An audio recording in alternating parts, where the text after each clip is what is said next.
Hi everyone and welcome back to the Colour Cave where we like to play with art stuff. My name is Jem and I'd like to welcome you to another Tuesday bonus video amidst this coronavirus carry-on. Today again it's another quite kind of like chilled out video. I'm going to go into my sketchbook today and it's actually quite a silly drawing, but it's something that I've wanted to do for quite a long time. All shall be revealed just shortly. I want to thank you for your support as well on the recent Scroller Challenge video where the prompt was Imaginarium. I got such a positive response from that video and there's quite a few of you making noises about me redrawing that image, which is something I am certainly going to give some thought. But in the meantime, grab your tea or coffee or something stronger if you're that way inclined. We'll get to top down view and we'll get some sketching done. So let's get going.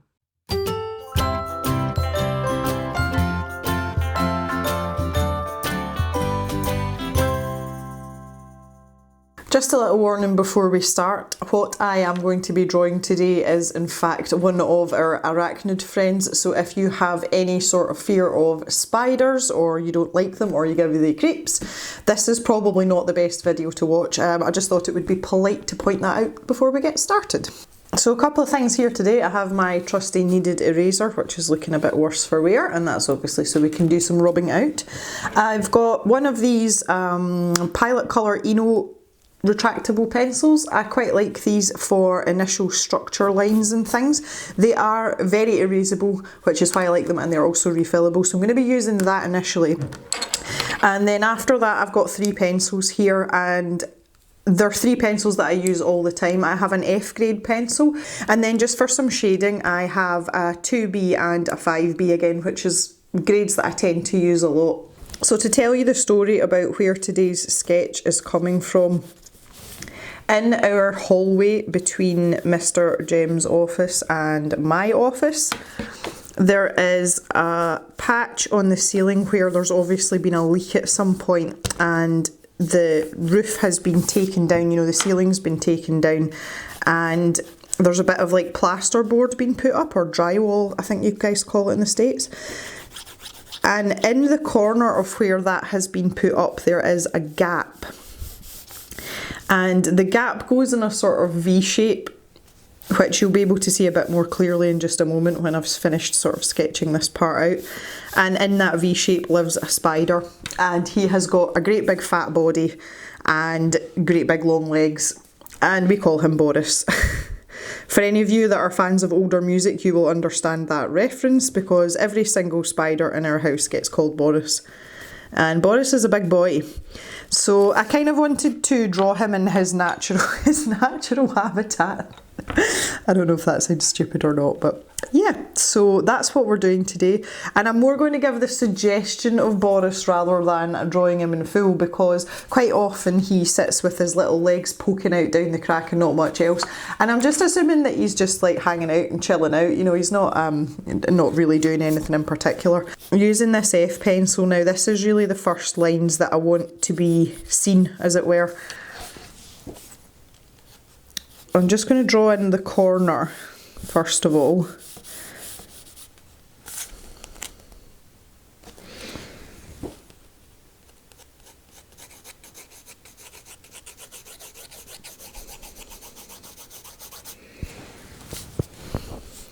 And then I've got this bit of plasterboard which clearly doesn't quite fit. So there's our gap.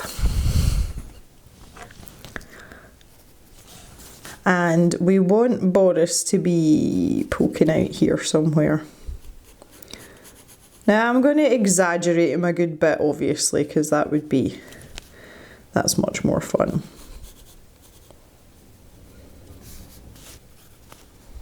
Pop some of his legs in. Now, not all of his legs are always on display either. We'll see how this goes.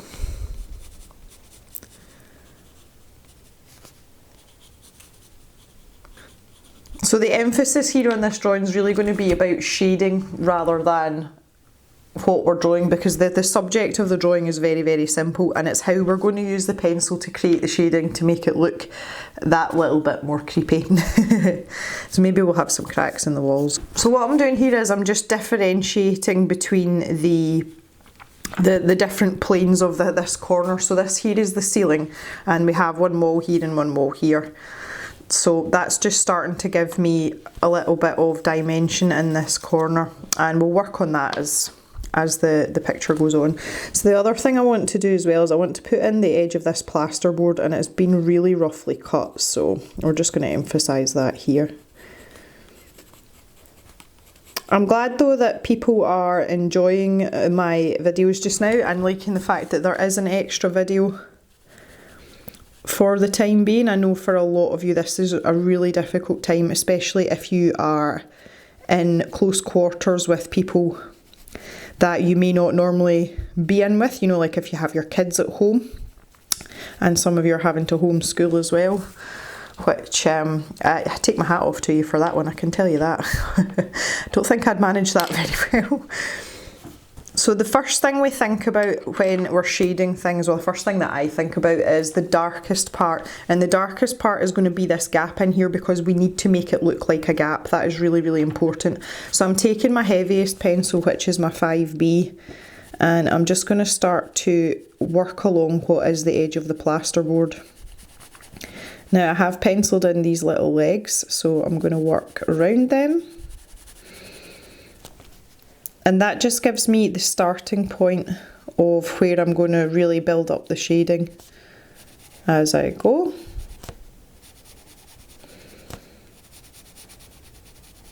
And that comes away to almost nothing in there. So I'm going back to my F pencil now, and I'm going to start working on these legs a little bit more.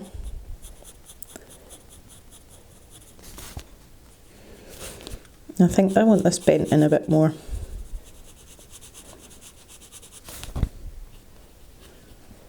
Put them into little sections. So most of our entertainment right now is coming from the newborn calves that are in the field next to the house. They're not so newborn now, most of them are a couple of weeks old, and what happens at this stage is they start to build their social groups. So there's 4 calves together, and they are born within about a week of each other, and they've all kind of like buddied together, and they sit together in the field now, and they've also found their legs, as it were, and they've started to run about, you know, and they're playing together, and it is the funniest thing to watch because all it takes is for one to start, and then they all get up and start running about, and they're just full of nonsense, you know, they're just being babies, and it's really, really funny to watch. I really enjoy it. It's been serving our entertainment. So the other thing I'm going to do is I'm just going to lighten up this line that is in the corner, because the reality is that that line isn't actually there. You know, if you look in the corner of your rooms, there isn't a solid dark line down. It's just the illusion of the light. So I'm not trying to take it away, I just want to lighten it up more in keeping with this side. Again, we will build that up over time.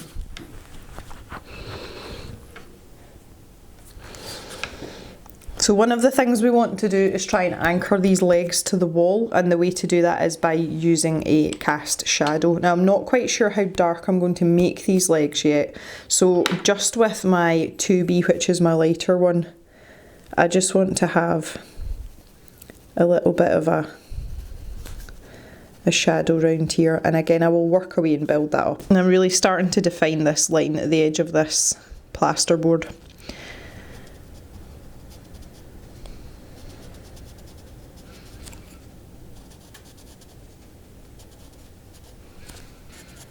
There you go. Now I'm just erasing my colour Eno here.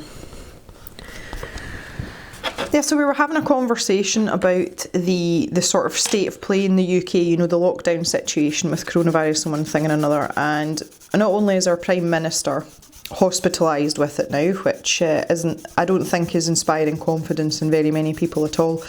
The Chief Medical Advisor for Scotland, so advises the Scottish part of the UK government, she has been called to resign because she's been caught going to her second home, like her holiday home, twice in the last few weeks.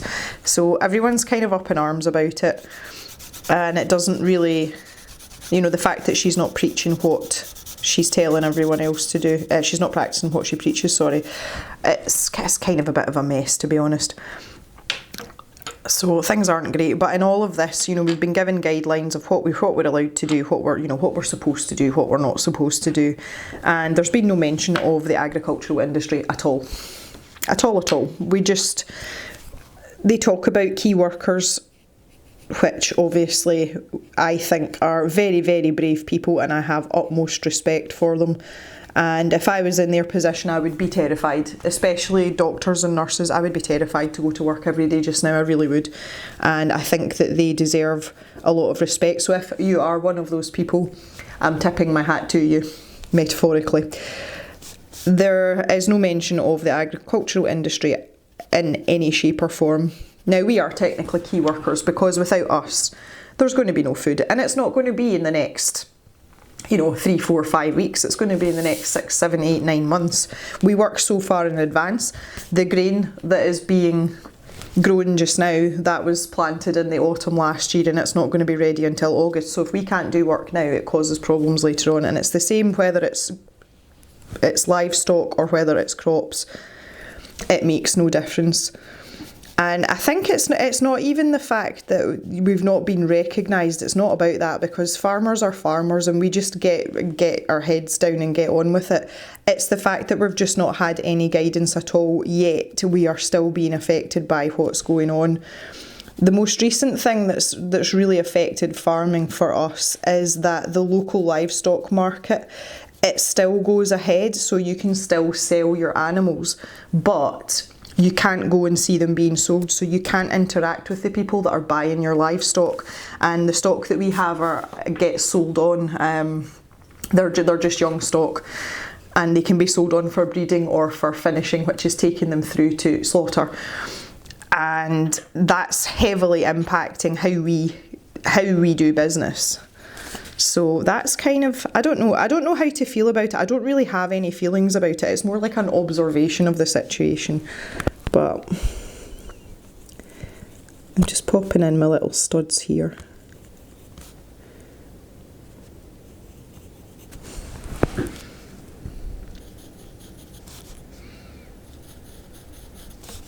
Just build up the shading in this corner.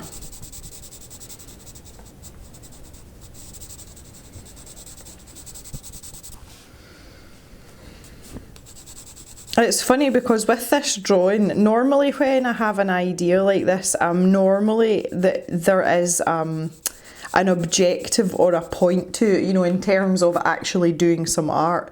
But this, there's absolutely no reason why I wanted to do this other than I just felt like drawing it. So there is no objective here for me to achieve today other than I'm just putting pencil to paper. And I think it's quite important to do that sometimes. And I think that it's something that's really good for you, is not to always be chasing something in particular. Or it's very good to be goal driven, and a lot of you will know by now that I am a very goal driven person. I like to set myself benchmarks and targets because I feel it's a really good way to see improvement, and I find that very motivating for myself. But sometimes, every now and then, you just want to draw for the sake of drawing, and that's kind of the way I'm feeling today.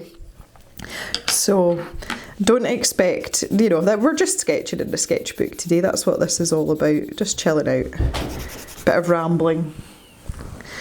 If you heard that clatter in the background, that was Jock throwing himself on the floor. He's very, very out of sorts just now. I was saying that, I think it was a couple of videos ago, that he is like super stressed out. This is continuing, so we're just letting him throw his huffs and generally be discombobulated. Try not to shout at him too much though, because it just makes things worse. Bless him. Right, so I've got my 2B, and I'm going to keep this wall as light as possible, and I'm just going to start working around these little legs, because I really want the shadow and the detail that we're going to put in the spider legs to stand out. So in order to do that, we want to keep this plane of the corner quite light without having the paper start quite, because it looks a bit odd. So we'll do a little bit of shading.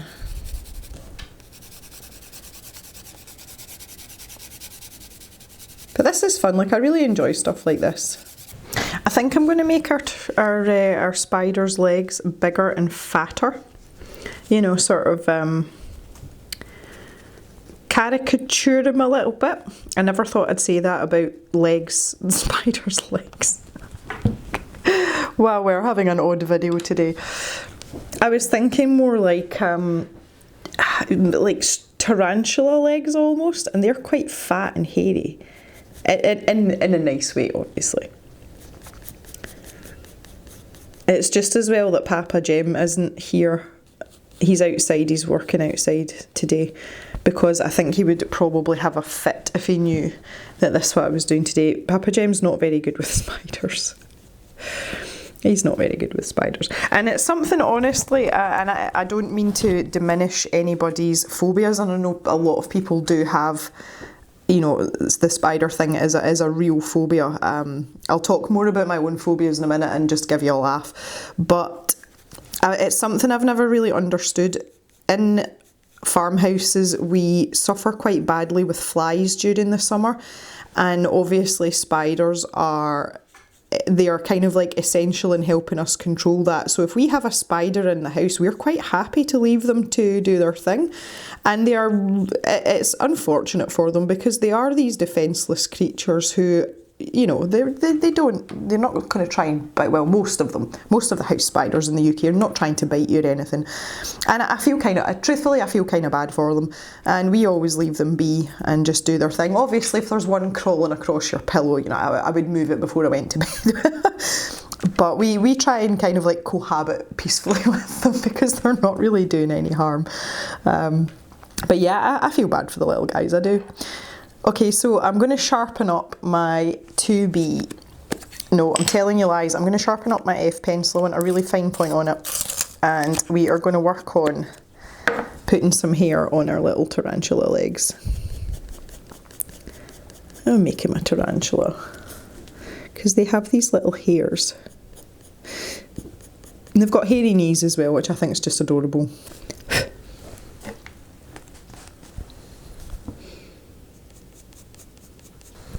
Oh, that's adorable.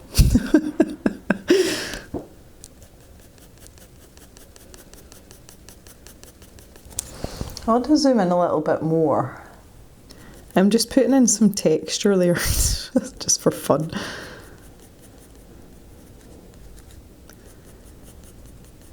Yeah, I do have to laugh, and the phobia thing's quite funny. Especially when you don't have a particular phobia. And obviously a phobia is an unfounded, illogical fear of something, whereas an actual fear is usually seated because of an experience or witness to something.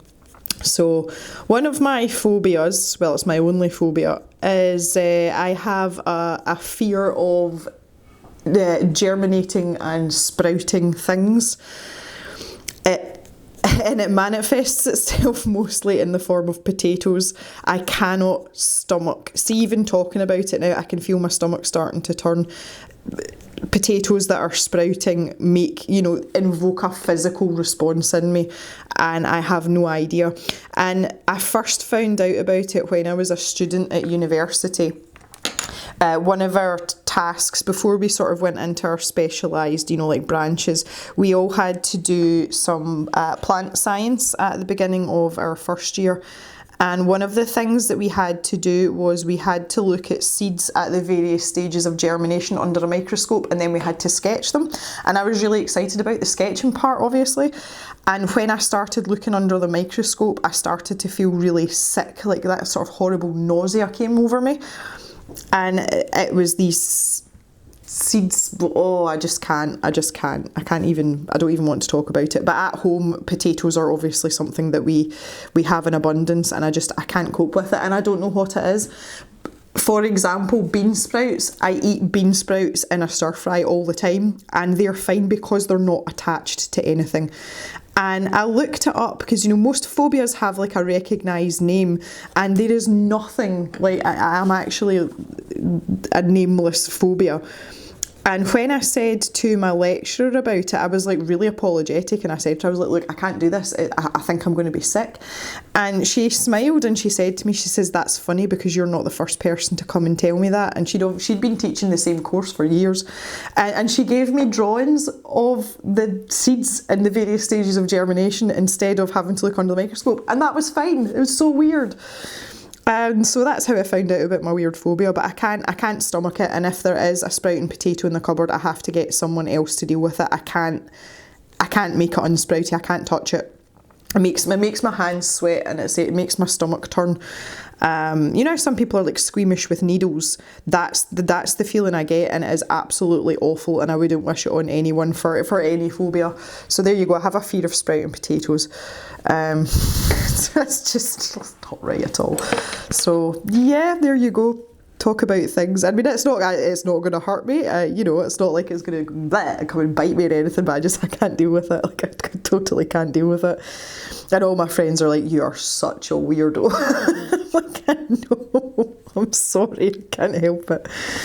Oh dear. Right, I'm trying to think about light sources here because I'm going to have to put in a shadow for these little hairy legs, and I think I'm going to pop in a bit more in here to give that impression that maybe his body's just kind of like hovering above here. I am going to bring this shading down here, you know, the gap shading as it were, but I think I just want to pop this in here and give that impression that he's not, you know, he's not lurking too far above there. But I'm thinking, obviously the light's down here somewhere, so it might be casting up the way, which means his shadow should maybe be on this side. So I'm going to just go for it, and I'm going to grab my 5B because this is, you know, this is a really good exercise and stuff like this. Because if it's wrong, then we'll be able to recognise that it's wrong, and we can try and fix it next time. So I'm imagining that that's going to blend in with that, and then it's going to lighten up as it's further away from the leg, and then it's going to darken down where it joins back on. Now see, that's kind of taken away from the leg itself, so I'm not sure about this at all, and I'm thinking that this one's just going to disappear up in here.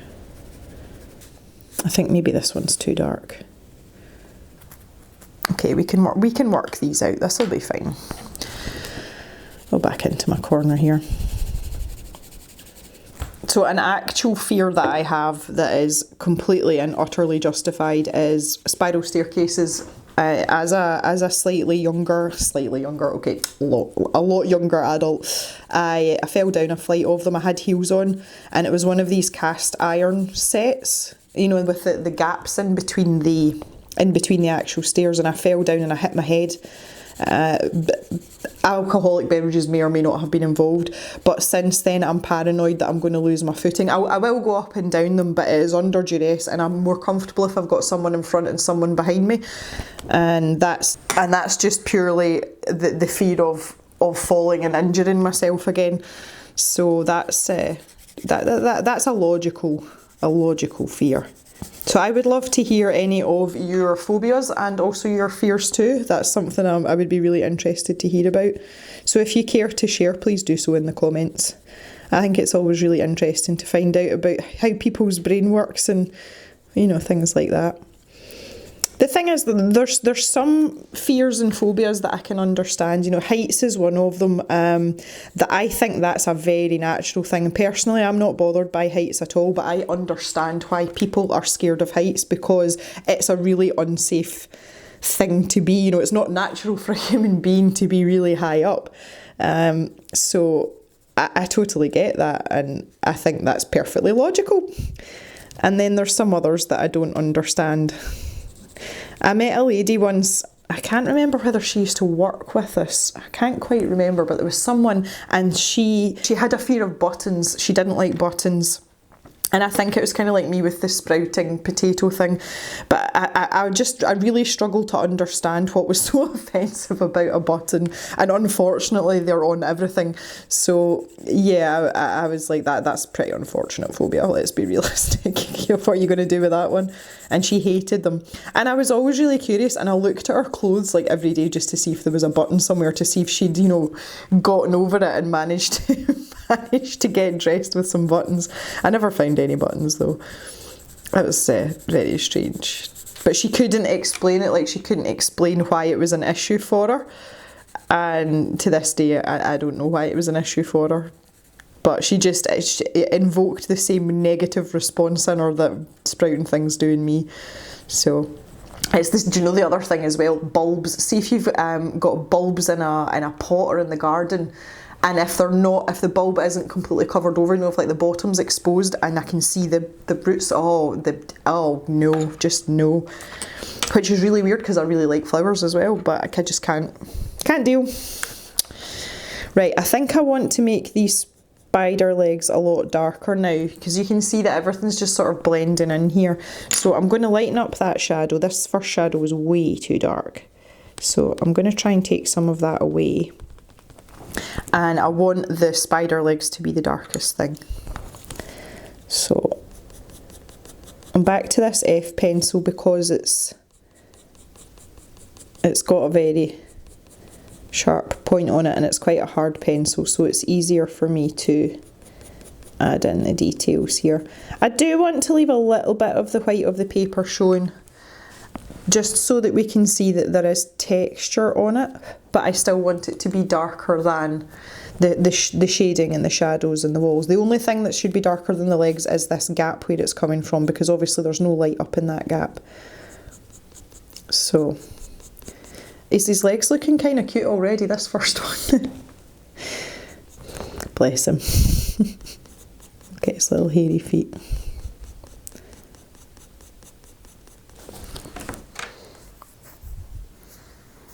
I think I might just have like one big darker shadow, and I'm really struggling with this shadow thing, and I think it's just because I don't have a defined light source.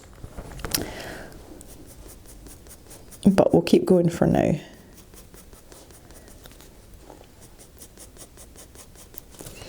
Because I'm even thinking I might really sharpen up this 5B. Now obviously a 5B pencil is very, very soft, so it's not ideal for putting these kind of details in. But I can't help thinking that up on this right hand side is going to be a bit darker because it's in the corner.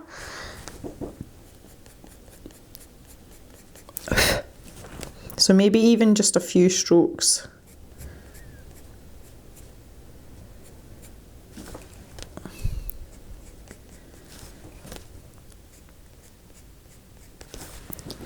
He looks as if he's got little furry slippers on.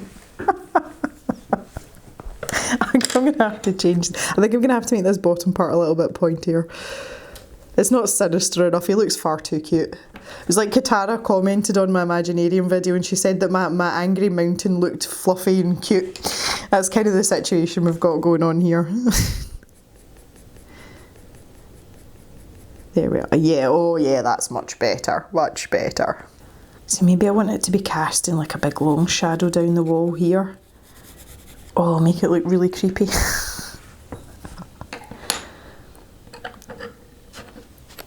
See, this is fun for me because I don't associate, you know, creepy things with spiders. Their little legs. We also have a really fat spider in one of our hall cupboards. I've seen him scurrying about, and see, for a big guy, he moves, he really moves. So I've just left him be as well. He's keeping our Dyson company in the cupboard. But I'm really hoping that they do their job. Come the summer, I really hope that they start doing their job, because if they don't, they're getting evicted.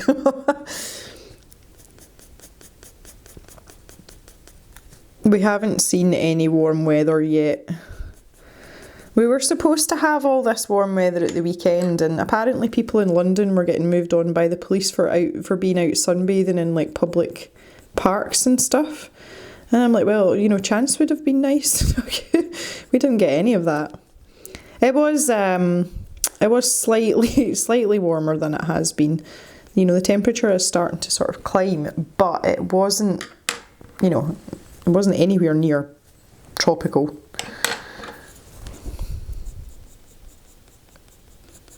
Like, yeah, that's what happens when you're in like the top half of Scotland.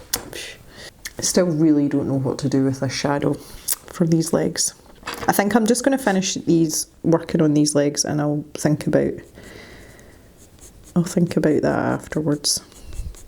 Just the way that this sketch is going, I've kind of decided that I don't want Boris to look sinister at all. I actually want him to look like a friendly spider that's living in the crack of the wall. That's the thing about art in general, I suppose. You can change your mind as many times as you want. Big friendly fat legs hanging down there. I think we may have to introduce part of his body in here as well. See what I mean? This is just... we're just going from strength to strength here with spider's legs. Maybe he's friendly and maybe he just hangs out there to let everyone know that he's okay. You know, he doesn't like disappear all the way up. It's kind of like saying to the people that live in the house, it's alright, I'm still here. Just chilling, hanging out. Literally hanging out. Yeah, I kind of like Boris. And I'll bet you that although he's quite quiet and quite reserved, obviously, because he's a spider, I bet he's really chilled out, like he's a chilled out kind of guy. Just likes to hang in his corner.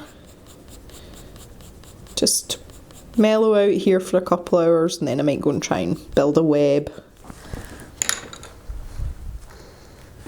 Yeah, okay. So now I am going to just work this shadow across a bit more and make this really pronounced.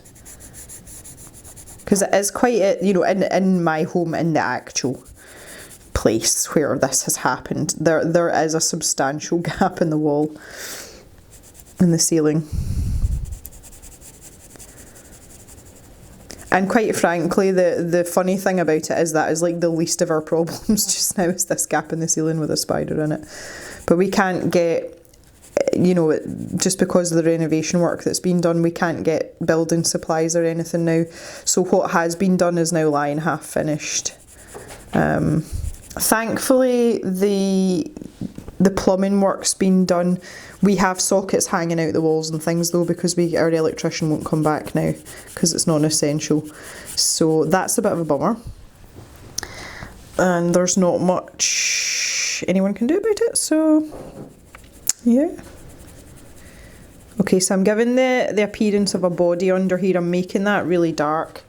And I'm going to just do the same thing again, and I'm just going to add some...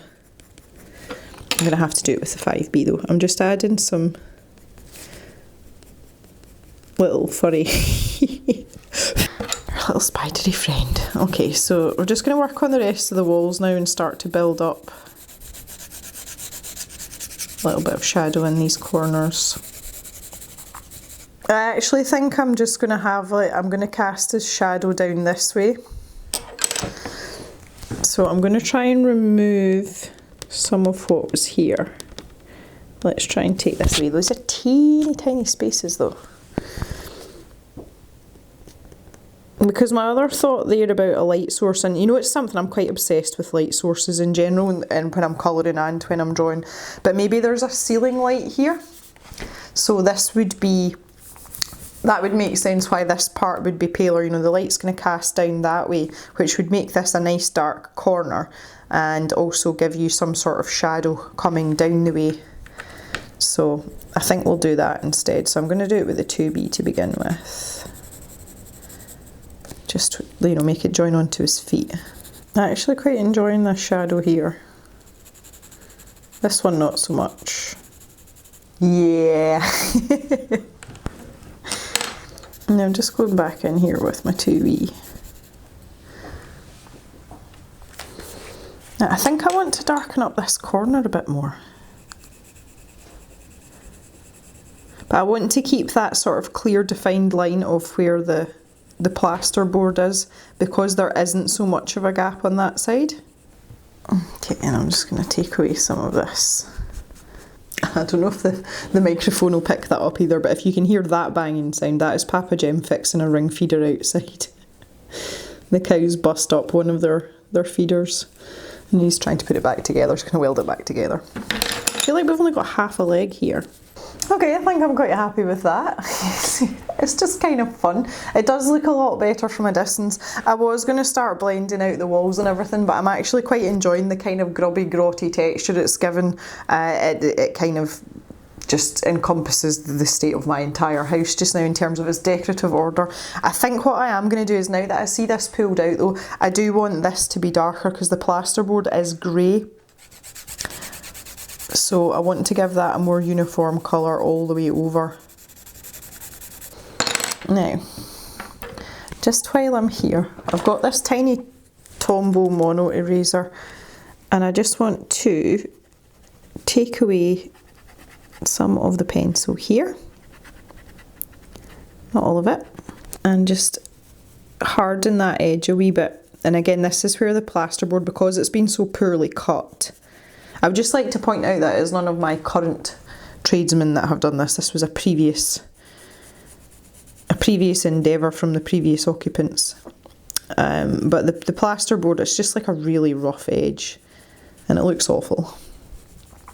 And it's weird because when you come in the door, everyone sees it. I don't know how, because most people don't instinctively look up when they go into a room, but everyone that comes in sees it, and I think it's just because it's quite big, and obviously 9 times out of 10 there's a spider hanging down from it. So yeah. So what we'll need to do now is just darken this corner in here that little bit more, so that we've still got that little bit of shading in there that we desire. I might even go up to the 5B just for a giggle.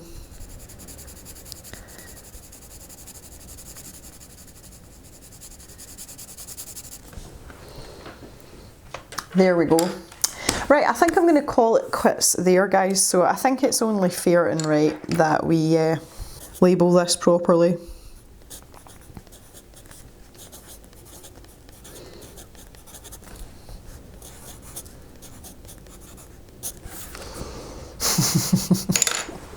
Okay guys, for those of you that aren't scared of spiders, I hope you have enjoyed watching and just chilling out today on this bonus video for our Tuesday videos, and we shall see you back on Thursday in the cave for our regularly scheduled slot. So thank you very much for watching and stay safe. Bye for now everyone.